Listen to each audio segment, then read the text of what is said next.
udah di silakan mau udah bisa ya. Ini adalah pelajaran ke-11 ya. Assalamualaikum warahmatullahi wabarakatuh. Salam sejahtera, salam kita semua ya. Mudah-mudahan kita ya depan kita terakhir ya, yang terakhir depan ya, dan kita ini adalah yang ke-14 yaitu tidak membuang waktu. Ini adalah presentasi kelompok 4 ya. Jadi nanti pertanyaannya diwakili 1, 2, 3 dan 5 itu yang bertanya. Jadi kami persilakan kelompok 4 untuk memberikan presentasinya.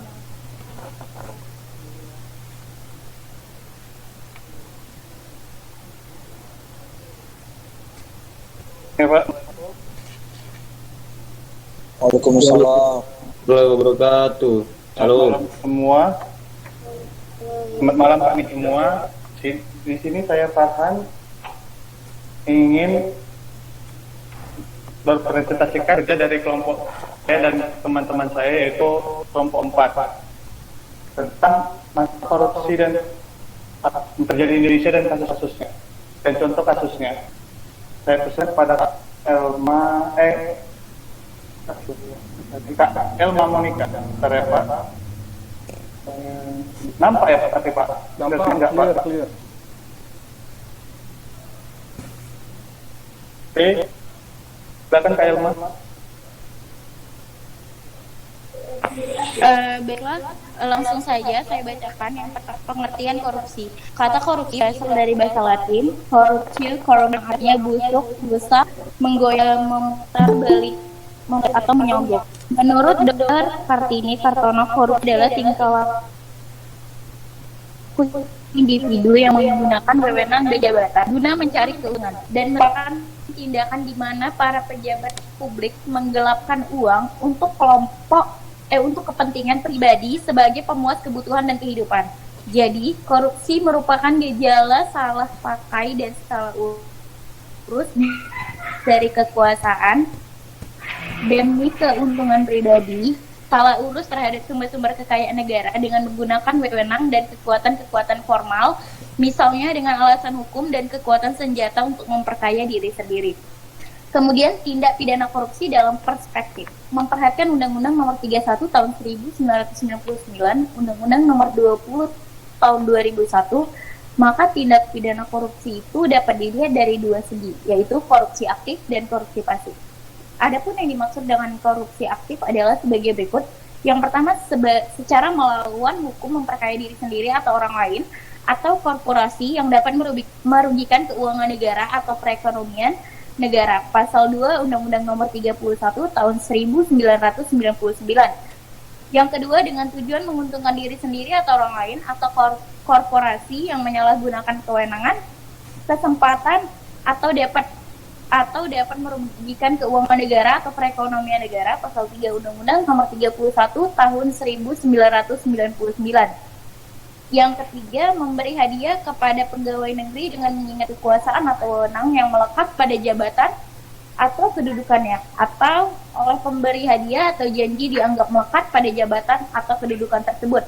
Pasal 4 Undang-Undang Nomor 31 Tahun 1999.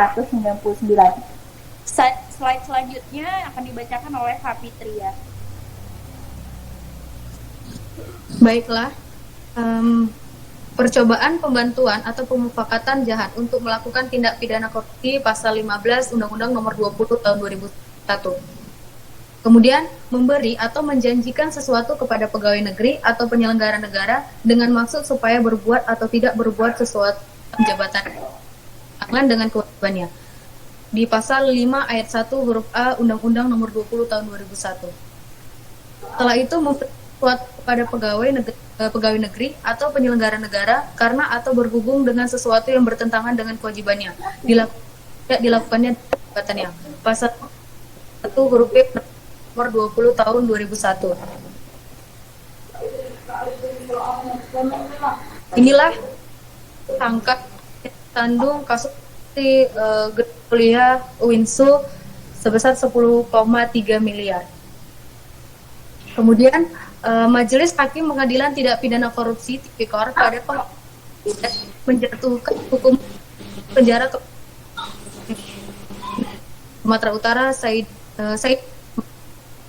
Saidur Rahman terbukti terlibat dalam korupsi pembangunan gedung kuliah terpadu Winsu tahun 2015 yang menyebabkan kerugian negara sekitar 10,3 miliar. Hakim menilai terdakwa Saidur Rahman melakukan tindak pidana korupsi sebagaimana termuat dalam pasal 3 jangto pasal 18 dari Undang-Undang Nomor 31 tahun 1999 jangto Undang-Undang Nomor 20 tahun 2001 tentang perubahan atas Undang-Undang Nomor 31 tahun 1999 tentang pemberantasan tindak pidana korupsi jangto pasal 55 ayat 1 ke 1 KUHP pidana. Selanjutnya akan dibacakan teman saya.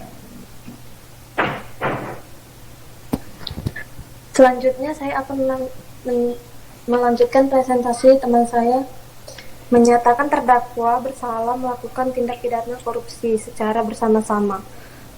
Kata Hakim Jarihat, dalam kasus ini Saidur Rahman bersama dengan dua koleganya, yakni Syahrudin Siregar mantan pejabat pembuat komitmen atau PPK, dan Joni Siswoyo yang merupakan Direktur PT Multikarya Bisnis Perkasa selaku rekanan juga terlibat dalam perkara korupsi ini.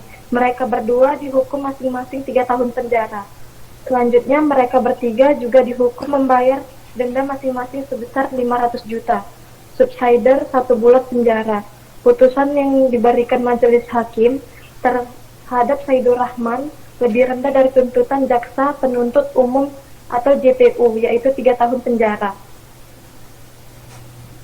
Dalam dakwaan, kasus ini berawal dari UIN Sumet mendapat anggaran tahun 2018 berdasarkan daftar isian pelaksanaan anggaran atau DIPA nomor SP DIPA 02504242407 tahun 2018 untuk pembangunan gedung perkuliahan terpadu di kampus tersebut yang dananya bersumber dari dana APBN Surabaya, Surat Berharga Syariah Negara atau SBSN dengan nominal pagu anggaran sebesar 50 miliar.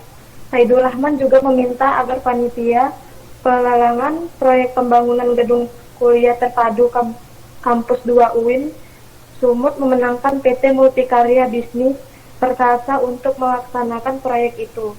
Untuk merealisasikan hal tersebut, saksi Marudut SE menemui Ketua Pokja Saksi Rizky Anggraini meminta bantuannya agar mau bekerja sama agar dalam proses lelang.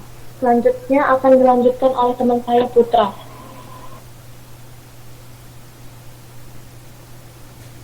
Baik, panitia Pokja memenangkan perusahaan PT Multikarya Bisnis Perkara yang akan melaksanakan pembangunan gedung kuliah terpadu.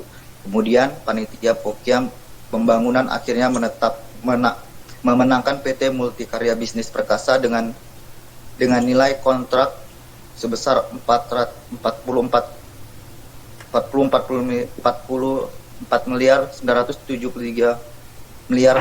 Namun pembangunan gedung ini itu kemudian mangkrak dan berpotensi merugikan keuangan negara sesuai hasil audit kerugian negara yaitu sebesar 10,3 miliar.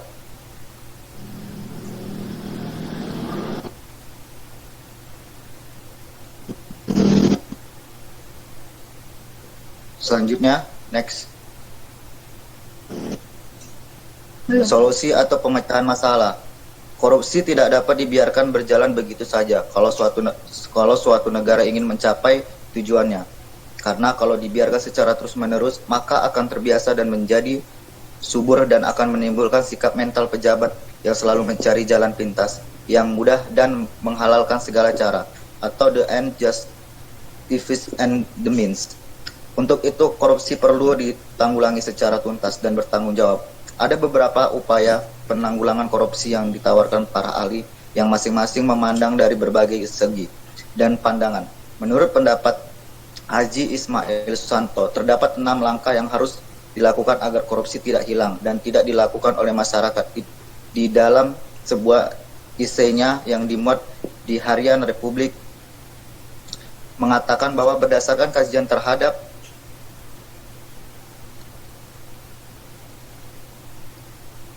next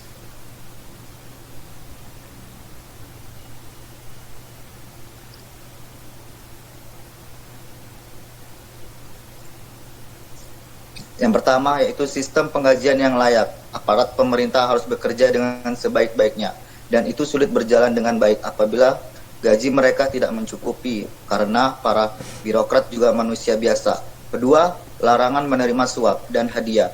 Hadiah dan suap yang diberikan kepada aparatur pemerintah pasti mengandung maksud tertentu.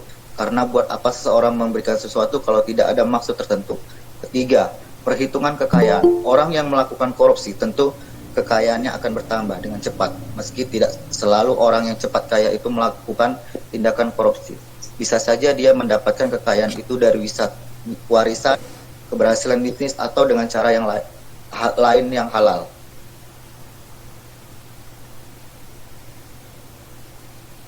Next. Keempat, teladan pemimpin.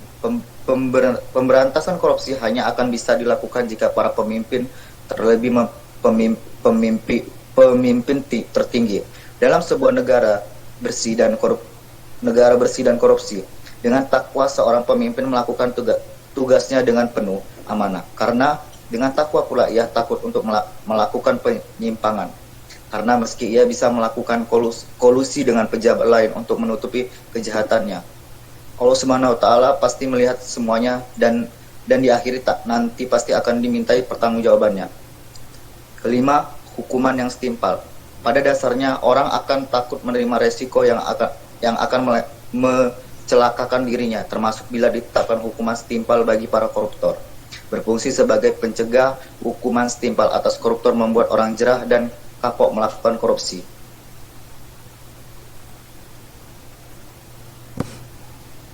Next.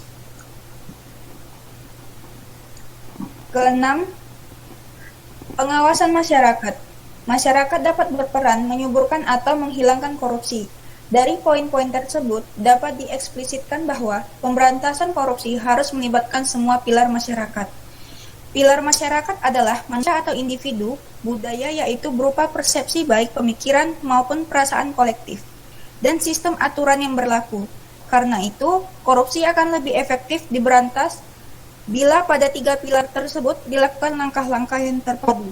Bahwa ada individu yang memang bejat, ingin kaya secara instan, atau setidaknya dengan harta dengan jalan pintas, itu memang kenyataan di dunia ini. Next.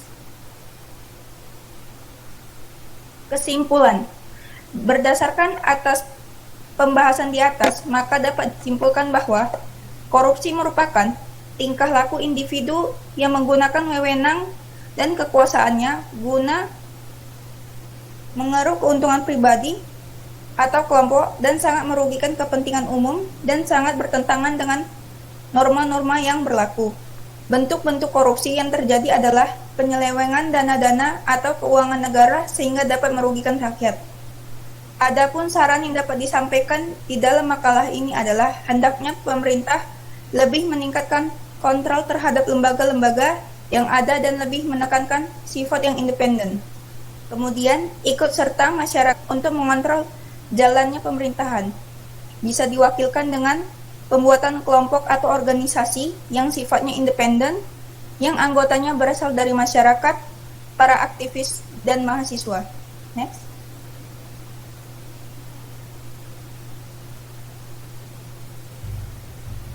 Hendaknya juga agar pemerintah melakukan penegakan hukum secara konsisten dan sesuai dengan tingkat pidana yang dilakukan oleh perilaku serta pemerintah juga harus berlaku secara independen, tidak memihak siapapun, dan tidak pandang bulu.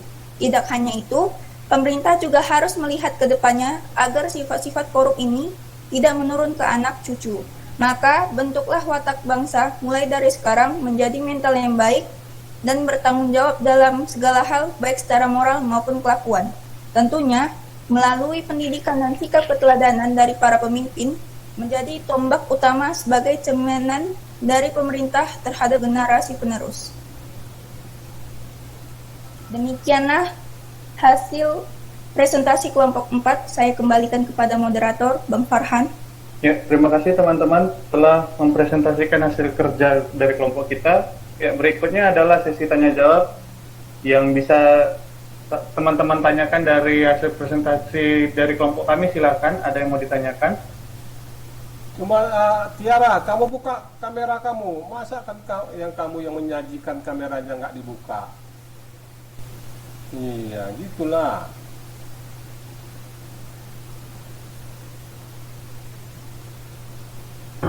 Bang, saya dari kelompok 2 Pak, ingin bertanya. Enggak, Robi enggak, Robi. Ya Pak. Ya enggak, yang lain, kelompok 2 yang lain.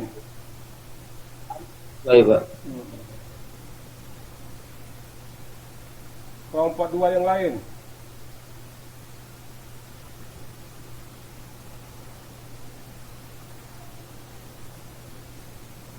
Loh, mana Robi temanmu, kelompok 2? Lek Petri. Ayo. Selesaikanlah. Berikan yang terbaik Iya. untuk Indonesia. Ayo Patrick. Di apa dulu? Di ini. Share screen-nya tutup dulu, share screen-nya tutup dulu.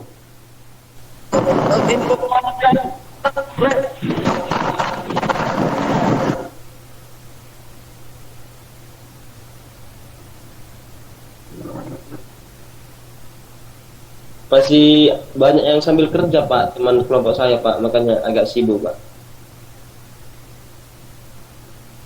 Jadi nggak ada yang kelompok 2, mau nanya? Saya aja Pak, bisa Pak? Kamu udah bekali. Iya, nggak apa-apa lah, kamu boleh, silakan. Robi. Baik, terima kasih Pak atas kesempatannya. Buat kelompok 4 ya? Ya Bang, siap. Pertanyaannya begini, ya, ini tadi saya dengar nih dari slide kesimpulannya yang terakhir, Ya, Bang. melibatkan yang namanya masyarakat gitu, keikutsertaan. Yang pertanyaannya, keikutsertaan yang bagaimana yang harus dilakukan oleh masyarakat begitu? Contohnya secara real begitu. Oh, contoh dari itunya ya Bang, Keikutsertaan yang bagaimana begitu? konkretnya gitu ya Bang. Teman-teman ada yang mau menjawab dari pertanyaan Bang Robi, kelompok 4? Saya mau coba jawab pertanyaan Ya, dari silakan Bang. Kak Tiara. Kalau untuk implementasi sehari-hari, mungkin contohnya bisa, misal nih, pengguna BPJS Kesehatan.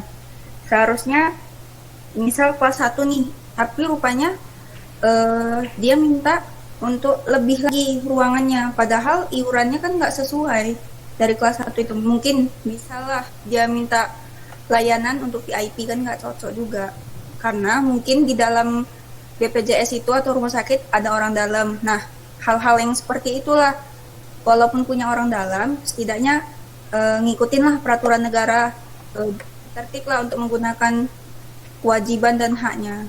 Gitu sih menurut saya. Oke, kita break dulu. Ya, ini. Baik, Pak. Oke, silakan. Bilang balik. Ya Bang, Tiara. jadi begitu menurut Tiara tadi Bang, mematuhi peraturan-peraturan yang telah dibuat pemerintah gitu Bang. Jadinya Bang, langkah kecilnya seperti mematuhi peraturan yang dibuat BPJS gitu Bang. Bagaimana Bang Robi?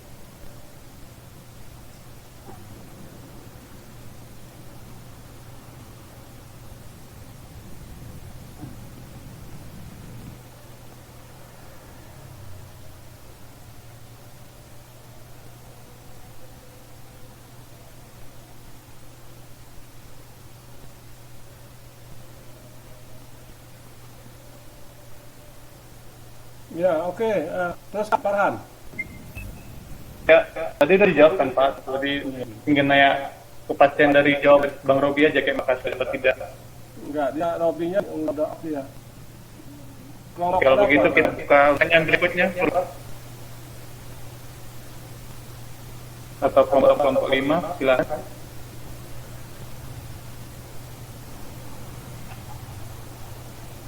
Mana kelompok 2?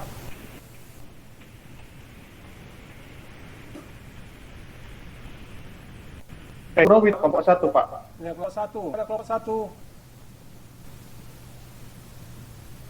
Lulu, kamu kelompok berapa? Dia kelompok saya, Pak, kelompok. Oh, ya. Mana lain kelompok 2?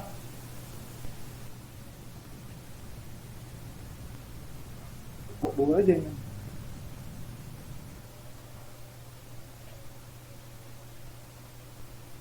Ini pada off semua nih. Siti kelompok berapa, Siti?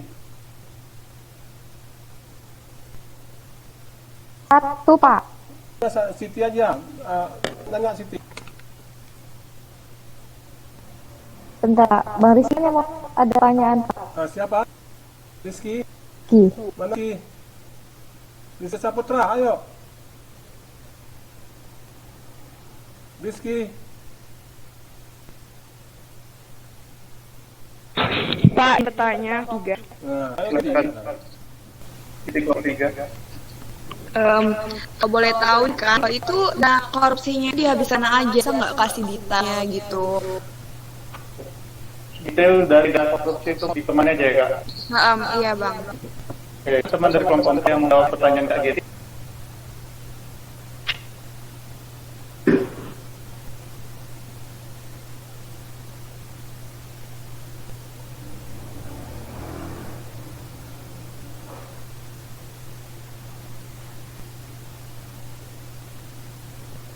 Ayo jawab. Mana ya?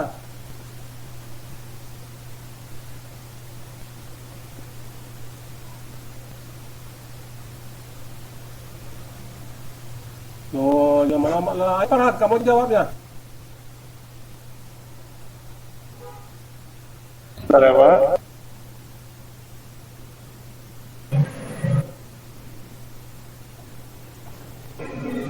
Pak, saya menanya, Pak. Tunggu itu, entar Rizky. Nah, ya, dijawab.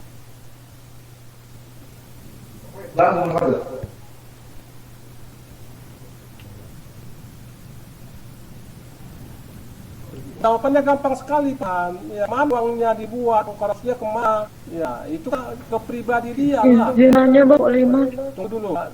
Itu kan untuk si dia. Ya, di situ ya juga kepada orang-orang dia. Jadi itulah korupsinya kemana uangnya. Dari kelompok.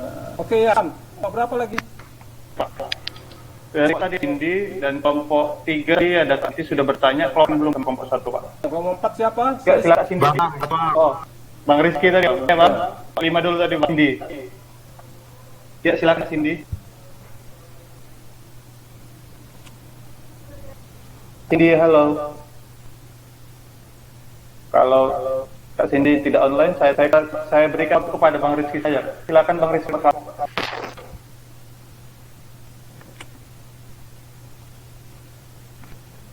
Wah, Bang Rizky pun keluar. Astagfirullah. Sinyal Bang. Iya, sinyalnya. Ya. Bentar lagi. Tapi Kak Cindy ada tuh. Kak Cindy, monitor Kak Cindy. Ya, silakan tadi Kak Cindy tadi mau tanya dari kelompok. Ya. Mau bertanya bang, menurut dari kelompok Ya, apa saya Cindy berapa kelompok 5 ingin bertanya, bagaimana sih dan abang-abang dari kelompok mengenai masih banyak kasus korupsi yang pelakuannya itu terlambat gitu, dan alasan dari pelaku itu selalu minta bang, kebanyakan kan yang kena kasus korupsi gitu, misalnya kayak tangkapnya di luar negeri atau mungkin hal itu ditimbul di luar negeri gitu. Gimana sih bang abang? Terima kasih. Oke, menurut jadi pertanyaannya tentang si penangkapannya kalau terjadinya lama, tembunnya gitu baru keluar, kenapa sering keluar negeri hilang nggak? Ya, kurang lebih seperti itu. Teman-teman dari kelompok yang mau menjawabnya? Ya, kalau biar saya akan menjawab.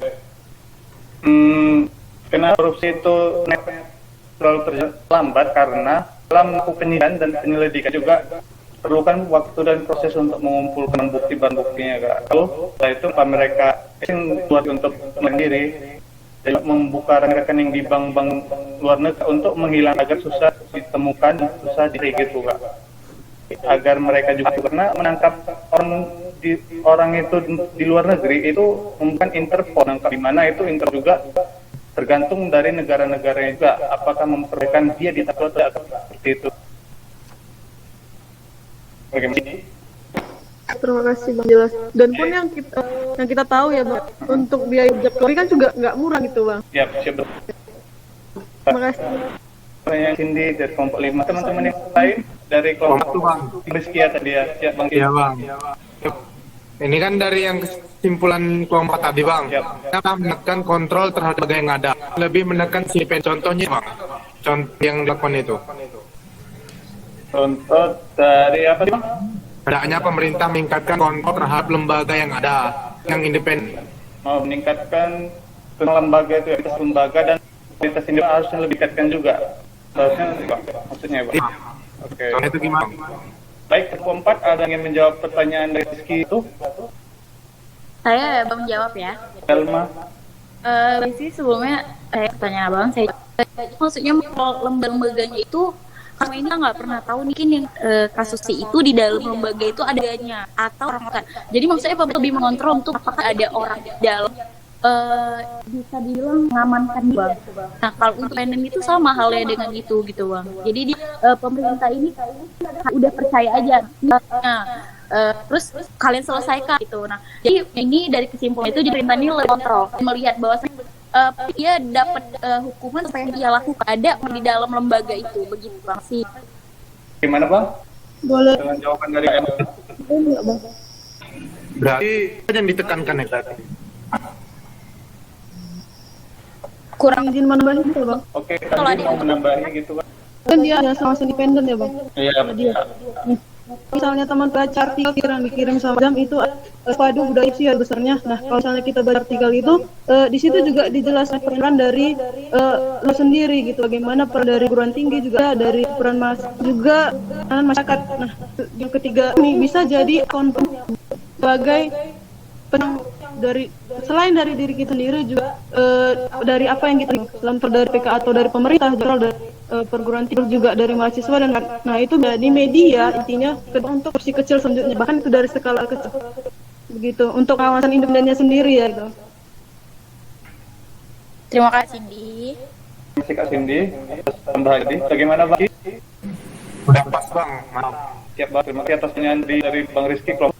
Ya Pak, untuk kelompok sepertinya sudah menanyakan tentang kelompok saya Pak. Kelompok 4. Udah tutup lah. Saya kembalikan kepada Bapak. Oh, baiklah tutup. Sekian dari presentasi dari kelompok.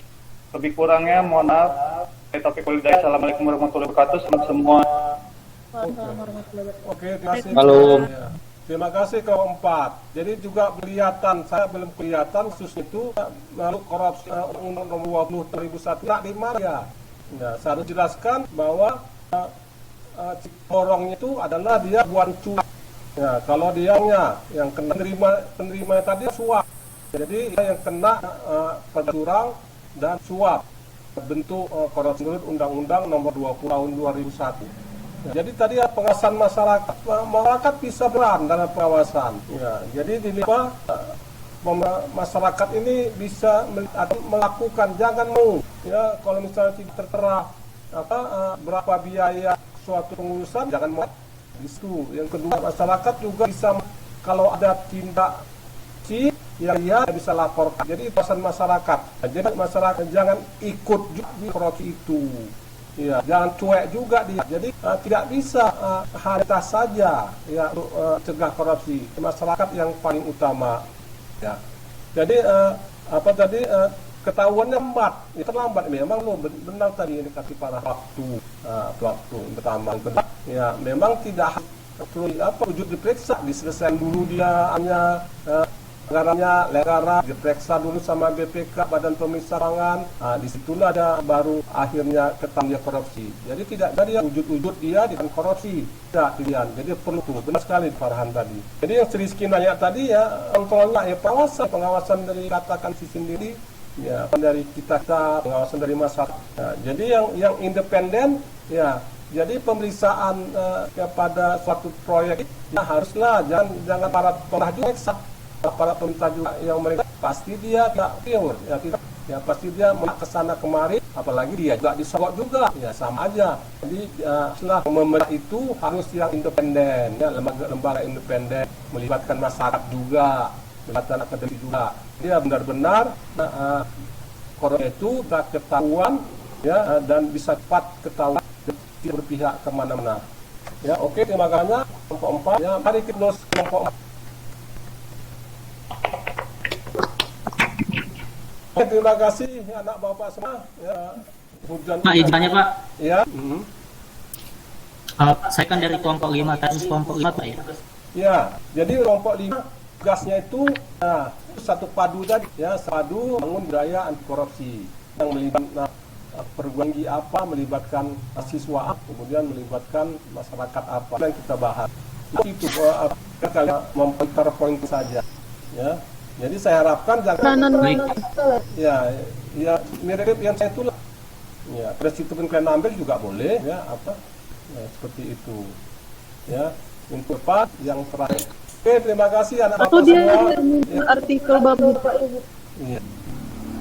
Ya, oke, terima kasih Bapak semua. Sampai jumpa minggu depan. Assalamualaikum warahmatullahi wabarakatuh. Waalaikumsalam warahmatullahi wabarakatuh. Dan salam.